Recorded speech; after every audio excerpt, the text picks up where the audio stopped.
Imagine there was more than one Jujutsu Kaisen, the anime you know. Now imagine it was so creepy, so intense, so insane that it was banned from 32 countries because teenage boys kept throwing up while viewing this series. Manga stores having to temporarily close down for maintenance because all their manga was destroyed by bodily fluid due to this other Jujutsu Kaisen that you don't know about. And before you can even get your hands on it in your own country, it seems Japan has stepped in to make that super illegal. And even though they just saved you from having the craziest experience you've ever had with anime or manga, you feel like you just really need to find out what the heck that other Jujutsu Kaisen was about. Well, I'm going to tell you exactly what the creator of Jujutsu Kaisen came up with before you got the story you know now as Jujutsu Kaisen, and we'll see the effects it has on you and if any of what I just told you has a basis in reality or not. This all starts back in 2014. Gege Akutami during this time brought out his first attempt to shock the world with his creation, and it's definitely different than the Jujutsu Kaisen we watch now on Crunchyroll or whatever pirate site the rebel kids use nowadays. It starts off with a boy and a girl being sent by the police to an island to witness the criminal acts of everyone there. The boy's name is Ganji and the girl is Suzu. Red flag number 1, the police are using children to investigate crimes against humanity.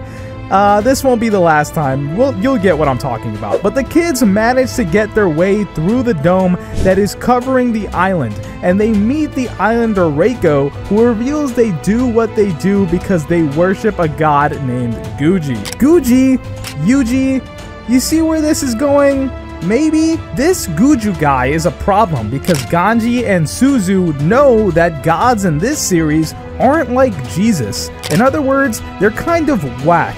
And they know this because they are gods. They see Guji being referred to as a god and they're like, bro, gods are just average guys that somehow have some sort of basic superpower and maybe people notice them and so they get called gods. Suzu is able to conjure up dolls, and since this sort of thing can be seen as some sort of miracle, Suzu might be worshipped as a god. Ganji has a sword, which is cool too, but there's like a major plot twist for this, which is kind of freaking mentally insane, and you're going to have to wait for. By the way, people are being cooked.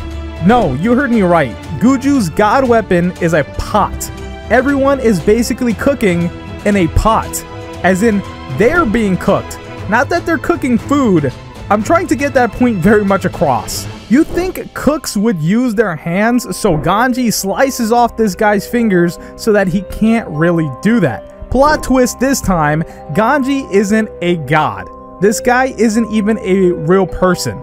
And Suzu's power apparently isn't to make dolls. Take a seat, guys. Suzu's power is to make people. This girl made Ganji. You'd think he's the cool guy with a sword and Suzu's just the one he's there to protect, but Suzu made him, and not how women typically make other people. And if you don't know how that happens, well, that's between your mom and the mailman. Apparently, this story was just too much because what happens now is, well, Jujutsu Kaisen changes yet again in 2015 to something else.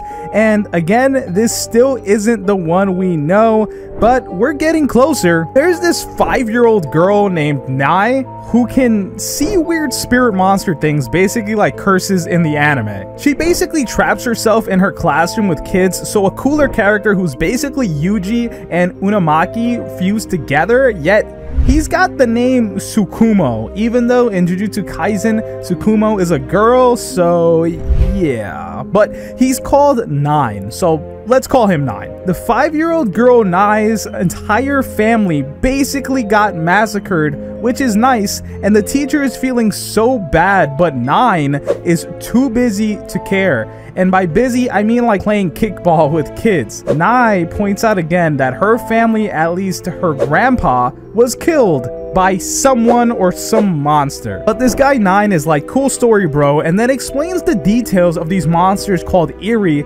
and they are apparently the backsides of humans, which is like curses in Jujutsu Kaisen being negative emotions that humans have. 9 says they're gonna send the killer to some insane prison, but Nai is like, bro, we gotta murder him back, and 9 is like, well, okay then.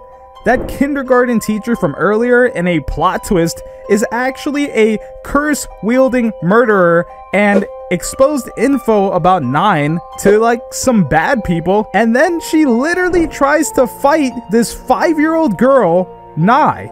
This is a grown woman fighting a little kindergartner. Obviously that girl was about to die, but 9 busts in and is obviously ready to beat up this teacher who's taking discipline way too far in the class. 9 apparently has magnetic powers and uses them to pretty much mess her up. But Nai is too bloodthirsty, and this little girl is like, let me murder a woman at age 5. 9 tells her that's not the way, and she's like, alright, that's a good argument.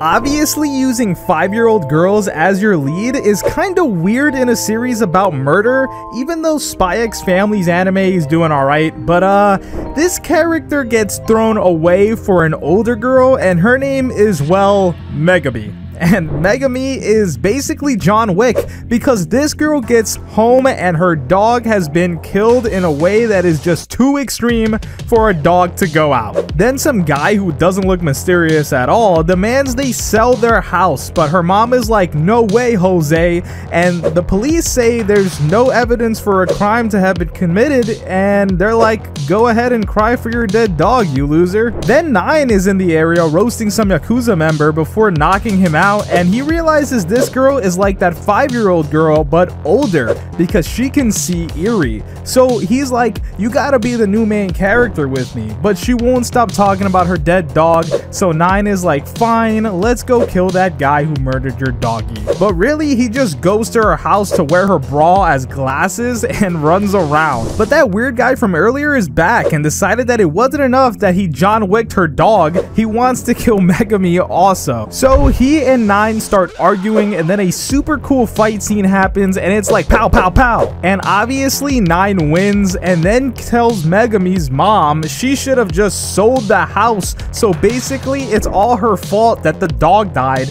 and that home is where her daughter is. Then he just walks off into the sunset with this other male character, and that basically segues to how in Jujutsu Kaisen we don't just have a boy and a girl, but 2 boys and a girl. If you're wondering how you can really read this full story for yourself, you've got to read 3 one-shots called Kamishiro Sosa and 9 Part 2. But if you're just freaking crazy and you really want to get your mind blown, click on this video right here.